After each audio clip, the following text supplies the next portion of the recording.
Hello, happy Wednesday, everyone. Hello. So fun to be with you guys. So great for you to join us. And we always look forward to Kellie and I chatting before we come on and then being able to chat with you as we go along. You guys, here's the thing, right? Whenever somebody speaks on stage, like before they come out, they're usually doing a series of exercises in their routine. They're getting themselves like so pumped before you come. Well, Heidi and my pre-conversation gets us so pumped up to come to you and deliver you like the best information. And we're just so excited to share, right, Heidi? Absolutely. Because the two of us have people asking us questions all the time, day in and day out. That's kind of our job. And it's really fun and interesting to hear what Kellie's questions are and what she gets bombarded with and what I get bombarded with. And a lot of it has to do with, suddenly what's out there on a podcast or what you're getting inundated with on Facebook, because they can read your mind and keep putting things up. But it's so interesting to compare those and then come up and say, well, this is clearly a question. Let's try to clarify things for people. Yes. Oh my gosh, you guys. So let us know where you're coming in from. Say hello wherever you are. If you're watching this live with us on Facebook, maybe you're over checking us out on Instagram. Maybe later you're finding us somewhere else. I don't know. But we are just so happy that you're here. And we are just having lots and lots of fun. So, Dr. Heidi, we will jump into this today because I know that we have so much goodness to talk about and share. And we're kind of thinking about this, everybody, as part 2 from our last podcast episode that we were really talking about protein and the intake and how much we need and the difference in what we get from plant proteins, and that there's really a variety of sources. But after that, the conversation came up of so many people about, well, what about shakes? Well, what about all the protein shakes that are out there? How do you know they're clean? What should I use? How do you make them so that you can still feel like you're getting a nutritional value without what we were talking about earlier, is right? Making it into like this metabolic nightmare that most people, it might be really tasty, you guys, but most people probably are adding a little bit too much. Yeah. Oh my gosh. Oh my gosh. Yeah, so absolutely. Yeah, you guys, Dr. Heidi has so much knowledge in both of our programs. We have so many women that really want to increase their protein. So let's even start there, Dr. Heidi. Just as a quick reminder to everybody, if they listen, most of the time we need to hear things multiple times to sink in anyways. So let's just start with how much protein for an average woman, like should we be, ingesting or consuming? Great question. And I get it all the time. The RDA, okay, so the standard recommendation, this isn't anything that some, offshoot medical people are doing. The RDA recommends 1.2 grams per body weight. What the research is coming up and showing is actually are more closely to 1.5. And when you say body weight, really current body weight or truly ideal body weight, maybe, or their goal body weight? If you're overweight, then you want to do your goal body weight. If you're at a weight that you find comfortable, easy to maintain, and I highly recommend, side note, that you find a weight that you're comfortable in, not that you're yo-yoing, because the yo-yoing, even 5 pounds here, 6 pounds there all the time, and you're having to make an effort all the time with a weight, it causes so much stress that it keeps on weight, and it's just a vicious cycle. So find a weight that you feel comfortable in and eat the protein to that weight. But it's really about your goal weight. And if you have, let's say 20 pounds over, then cut it back to what your goal weight is, but really hit that goal weight. Yeah. I think you guys, 2024, here's the talk of the town right now is, if you're paying attention to where health and wellness is going, especially for aging women, it is talking and pushing us to eat food. We've really stopped eating a lot of food. And so it is pushing us to eat real whole food and get our protein and work out. Like, ladies, it is our time, right? We need to be lifting and working out. So we're going to be talking about this in 2024, because the other thing that's going to go along with that if we're not getting enough of protein and anyways, it leads to a cascade of events that we don't want moving forward. We want to optimize our health today because we're really projecting. I always say to people is, if you think about those storybooks that have, you might not know or a great movie, and somebody tells you the end. Somebody tells you the end of the book, what happens, right? So we know the end, but we don't know how we got there. You need to think of yourself 20 years from now, know your end. You know the end of the story. You see yourself vibrant, lifting, playing with grandkids, traveling, like just no big deal. You see this. So now it's up to you to choose the storybook or the movie to get you to the end, to get you to the conclusion of that movie. If you guess and you don't know and you're unsure, wow, I wouldn't trust that ending. Yeah, exactly. Like, oh, I don't want that ending because who knows what's going to happen. Yeah. Yeah. And not having that clear sort of point of reference of ending leaves us a little bit cascading through the wind, just kind of going to and fro. And that just makes us very susceptible to misinformation.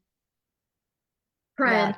It's just not fads. That's a great one. Fads is a great one. The foreshadowing, our life right now is foreshadowing what the end's going to be like and what the future is going to be like. Make it what you want. And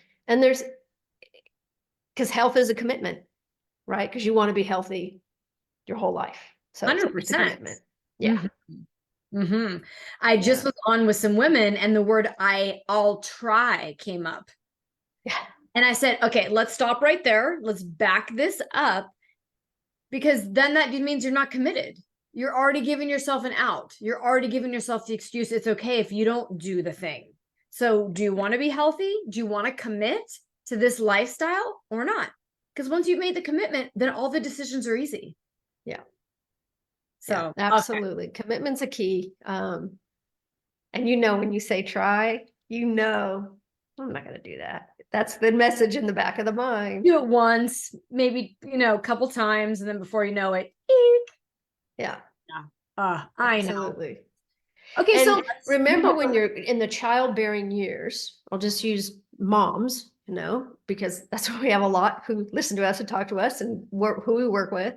But when you're a mom, you're lifting babies, you're lifting the diaper pail, you're doing all this. So this action, this movement, you are doing weight training just day to day. And now is your time to actually really go do it and keep it going, because you've been doing it, whether you know it or not, you've been doing it. And on that, you were probably trying to work out, because most moms that I know do.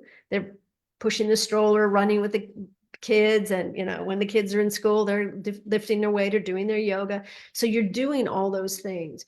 Now's not the time, as they've moved out of the house and you have the time to back off. Now's the time to push even harder, but you have to fuel to do it so you don't get injured, so your bones stay strong and your brain stays awake. Oh gosh, you guys, I love that, because I've been traveling a lot lately. I was getting on an airplane and there was two young moms, like new moms. Both of them had their little babies on them. One had a car seat here, another, I think the attachment to the car seat in like a, big bag she's carrying. She's all like this, and the baby's on her. The other one is trying to snap the holder in the stroller, and the airline stewardess is trying to help her, and it won't snap. And so the lady is holding the baby and she's doing all of it. And I thought, no wonder we become these super women. Holy smokes, look what we're doing. I remember I can hold the baby and the groceries. And no, I got it. So yeah, we're really. I got my own handbag on the end of my foot. I mean, it's it's amazing what moms do, right? Yeah. And then it is no wonder when all of that time kind of stops and our bodies start to change naturally, that if we don't go after it, because we've really been doing it, whether we thought about it or not. Yeah. It's now it's really go time. Yeah. So it's not, I've never done that before. Oh, yes, you have. It's just now we got to up the ante and hit it. This is your time. This is your time. Okay. So you guys, let's go back to protein shakes, because that was a big question after our last podcast is, what do I look for in a protein source? Because there are literally maybe even thousands. I was going to say hundreds, but there are so many options at every grocery store, Whole Food store, Amazon, every, network marketing. I mean, there's just protein powders everywhere. So let's just go through some of the basics that are like, you got to be sure you're looking for this. Yeah. That's such a great question, because there are thousands of them. There's the pea protein, there's the whey, there's the egg, there's the beef. And they all claim to be the best, right? And here's kind of what the science says. The beef protein, grass-fed, clean protein powder is going to be the closest to our own metabolic makeup. It's going to be the closest thing to actually sitting down and eating animal product that is most like our own genetic makeup. So we get the most benefit from that. The egg, pretty close again, but doesn't quite make it there. The whey, pretty close, doesn't quite make it there. But what you really want to look for is, and then the pea proteins, plant proteins, things like that. The problem with those is they are not complete. They're not a complete protein. And so you're lacking some of those essential amino acids to really make the effects that we're looking for. So you either have to add other things to it to make it more complete, or you have to eat 20% more of that plant protein to actually equal somewhat of the protein that the requirement that we need. So be a label reader. Look at not just I have one here, not just, oh, those are nice ingredients, but look down here, what else is in there? Yes. Are there food colorings? Are there phthalates? Are there synthetics? Are there there's stuff in a lot of these things, fillers. So read the labels and be discerning when you are choosing those, to make sure they are derived from real product. And they say when they're synthetic, part of them cannot be derived when they say it's a plant protein. A lot of it are plant proteins, but some of them are synthetic plant proteins. So they're not as real as you think. And so do you guys know, I had this conversation the other day when I was talking to somebody about them taking something synthetic. They didn't know what I was talking about. So I was talking about like medications, drugs, supplements, right? And so you just want to go through quickly, like, what does synthetic mean? Yeah, synthetic means recreated in the like of those substances. So they're AI generated. Yeah, right. AI. Made in a lab. They're not the real deal. They're not the real deal. It's not a piece of broccoli processed, powdered, and you get the whole broccoli. There's a broccoli-like substance that matches as close as they can, but never can do it completely, and put that in there. Yeah. Yeah. So I just want to make sure you guys are understanding, because you really want to get the real deal. And then other things, Heidi, to maybe look for is sometimes when you were talking about the, artificial, flavors, and how about some sugars and stuff like that? Because sometimes there's a lot in there. Or maybe along that same line, do you have right now, there's several apps out there that people can scan products to see like how good they are. Do you use anything like that? I don't. I have like Labdoor and other websites that I go to put in what are some of the recent studies, what is this made of, and that kind of thing. So I have other ways to go. I would love an app to do it a real quick check. So if you have a list of those, maybe you can pop them down. I just don't have them, but I think they're very handy because we just don't know. Yeah. But I will say that if a product has words you can't pronounce, look it up. Absolutely. Find out what it is. What is it? What is that? So be an avid consumer, right? Use your phone, be an avid consumer. And I will put down, I use a lot of my products. I use an app called Think Dirty. For food, I have a specific app I use to see if things have gluten in it. But it's more geared towards gluten. So, but I will make sure in the show notes that everybody knows and finds like what would be the couple apps I should be having and looking for to make it easy. But yeah, if you can't pronounce it, probably not a good idea to be in your body. Yeah. And some of the other sugars, you don't want any fructose. Don't want fructose.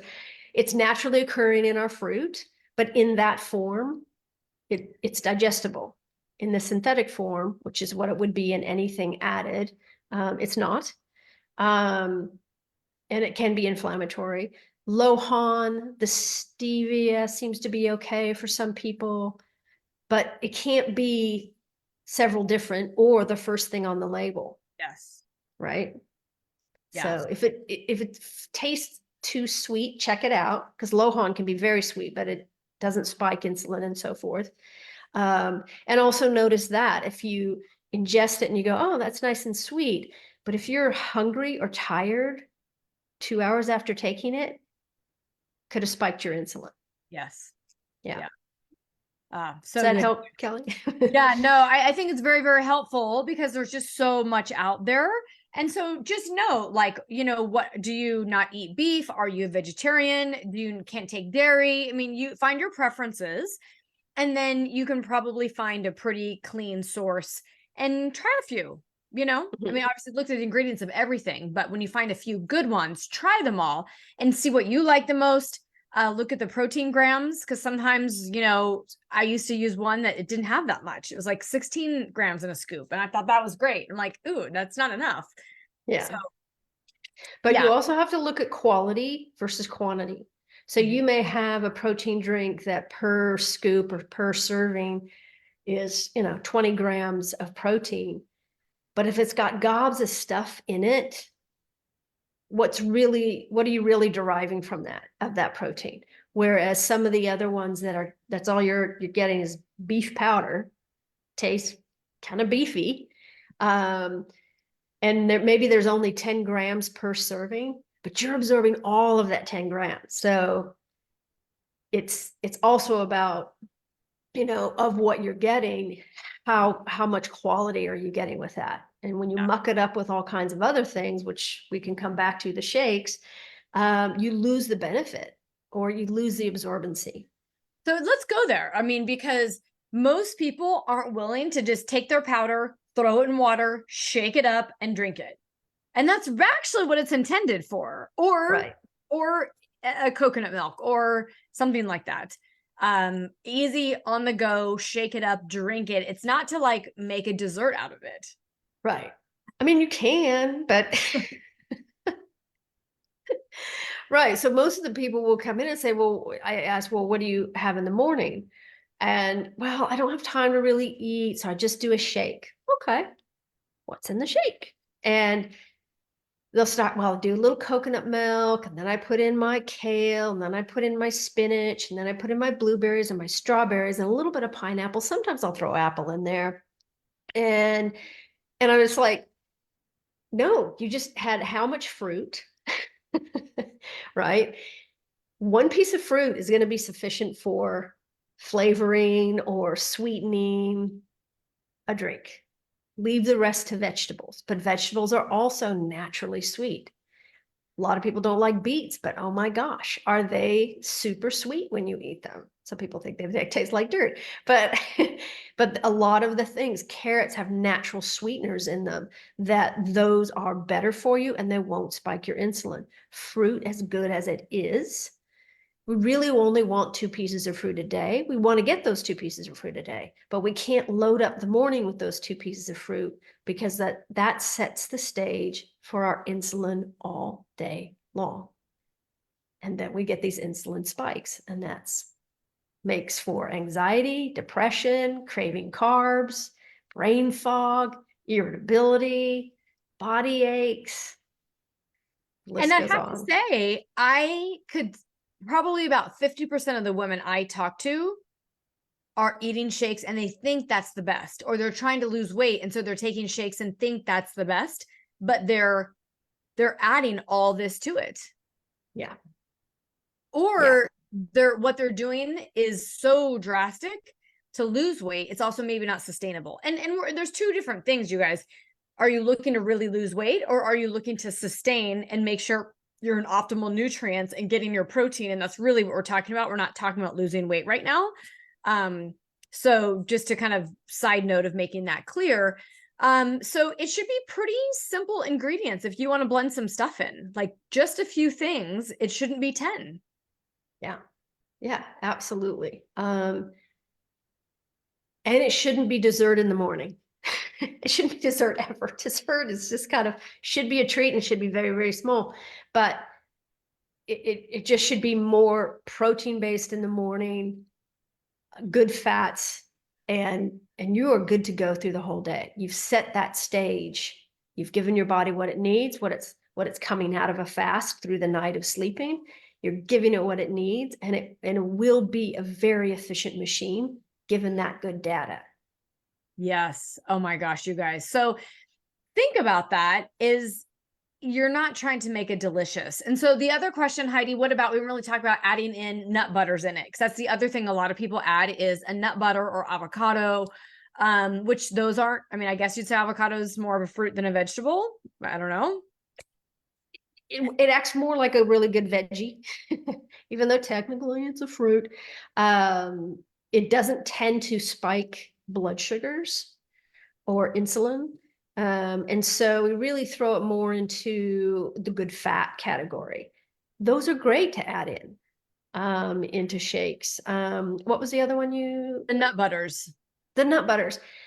Again, nut butters, if you get naturally clean, organic ones, they have natural sweetener just by what they are, right? So nut butters are actually quite good because it gives you that sweet, but it gives you the bulk too, that gives you feeling of satiation and feeling full. People who have a tendency for hypoglycemia, that is kind of a great go-to. Get a nut butter to give you a good fat, a good protein, and a little bit of sweet to stabilize your insulin. And so you can do that, different times. That's getting in the weeds, but do you want to start the day with that? It's okay because it is a good protein. It is a good fat, but you want more of your protein in there than that. It should be just a little scoop, not a half a jar. Yeah. And I was going to say with that, that's the other misconception that I'm hearing, that a lot of people are having their shake for breakfast, but really the shake should be in addition to the breakfast. Yes. Oftentimes. So ladies, I want you guys to really understand that is we're talking about, you need to be sure you're having, if we talk about bookending your days of big things of protein in the morning, if you think you're eating 2 eggs and that's good, that's 12 grams of protein. That's it.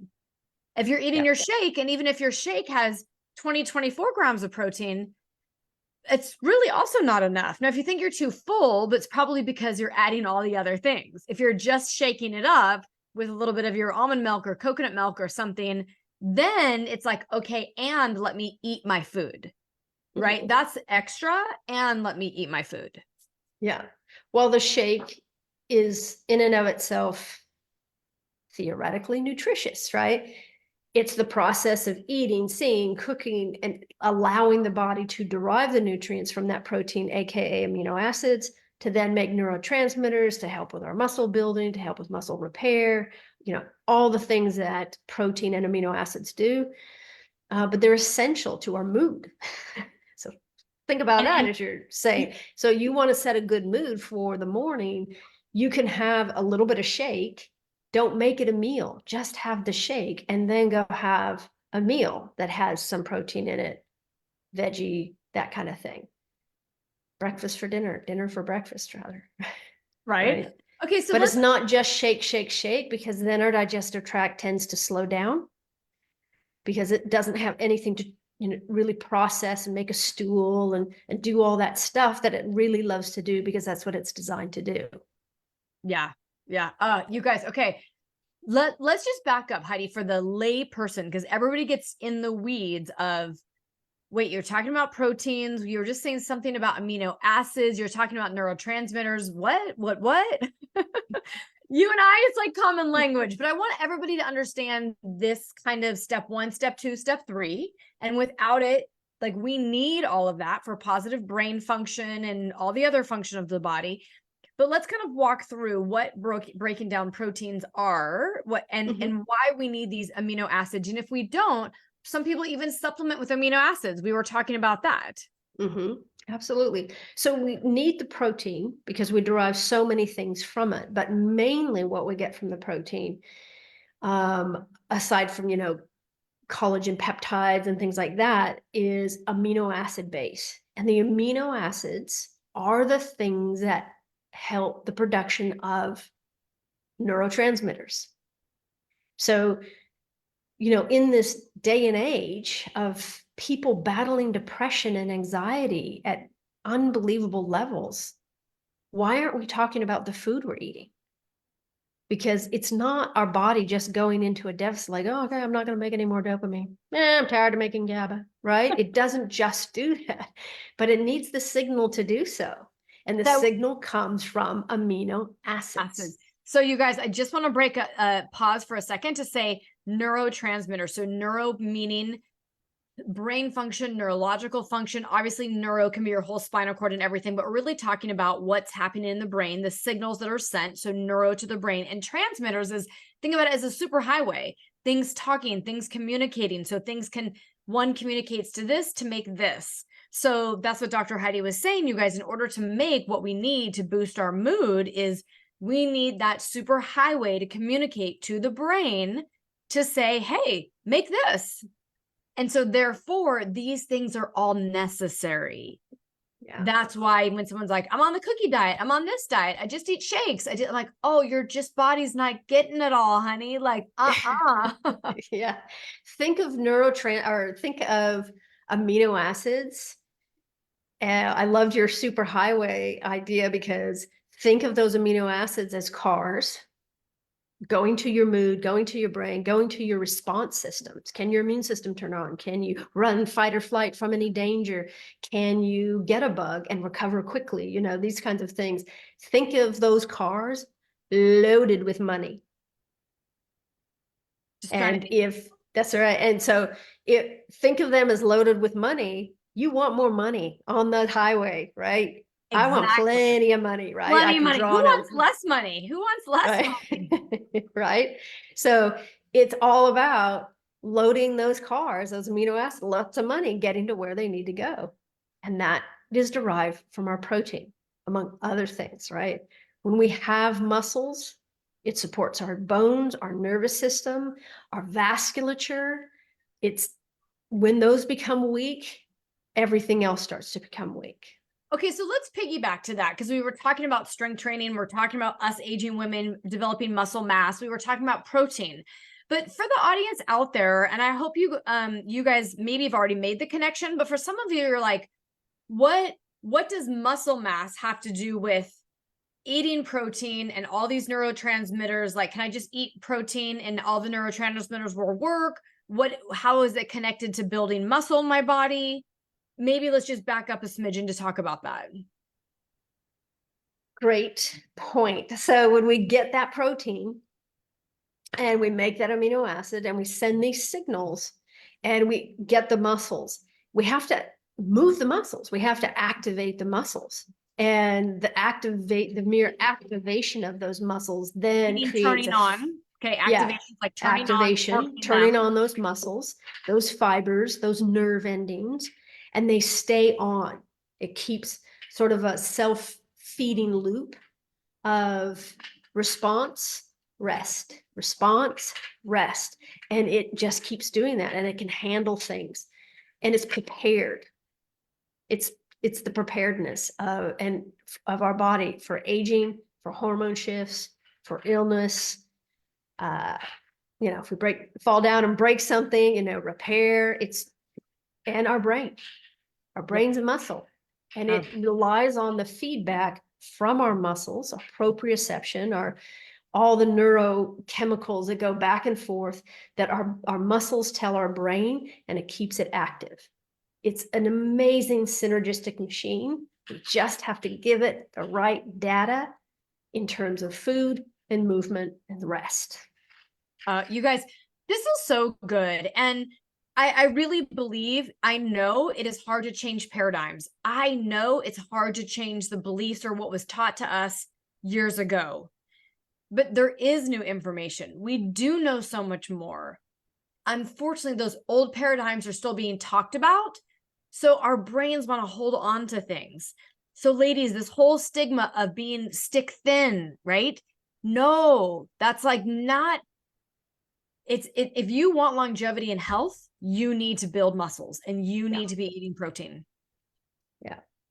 And this, we could be in a whole other thing, but the research on the overweight, we all know being overweight is this and this and this, and it's all those things. But what we're finding is being underweight is equally, if not more, detrimental to our health and brain and our longevity. So that's why I stress you have to find a weight you're comfortable with and not the image you think that's out there. People don't look like that there, right? We're not thin little rails. We're not meant to be. And it goes against the blueprint of how we function, how we activate our brain, nervous system, etc. Wow. You guys, so I hope this was really helpful. And, maybe if anybody wants more information of like, hey, can you just give me a little cheat sheet for protein or whatever, right? We'll put together something for you, because, or literally just Google, ask AI, whatever, like, what are the best sources for protein? That's all. Today we can get information at our fingertips. So you don't need to ask us, can you give me this PDF? Can I download it? You'll download it and you'll never even look at it, you guys. I know that, because that's what people do. Like, yeah, I want the thing. You never even looked at it. Just go to the grocery store, ask Siri, ask AI, ask Google, find some things that you like and try some new things. Yeah, if absolutely. you love shakes, then go just be sure you're getting clean sources. Yeah. And don't make it dessert. Don't make it dessert. Be okay with, the resiliency, right? Resiliency in life is resiliency in our health, and resiliency is putting up with not so great tasting shake or not working out. And I hate working out. The people said, I just hate working out, but it's about life. So be uncomfortable for a short amount of time to have a long, comfortable life. You guys, I love that. We're going to end on that, Dr. Heidi, right? Be uncomfortable for a short period in your life to have a comfortable life. That is so beautiful, you guys. Well, I hope this brought value to you. I hope it just kind of like opened your eyes to what you're eating and how to be sure you're checking to see, are you getting enough protein, and how to add more protein in your day without that metabolic cascade, because that's, metabolic health is key. And that's again for another topic. So next week, I think we're going to bring you some information on, omegas. Yeah. Why it's important to keep your fatty acids, your essential fatty acids, in balance, and the effect that has, and the synergy it has with your protein diet. Okay. All right, you guys. So we just thought, here's the holiday time, here's food. Let's start talking about this. So you're really going into 2024 with the knowledge you need to live that long life. Absolutely. Be well, everybody. Enjoy your holidays. See you all soon. All right.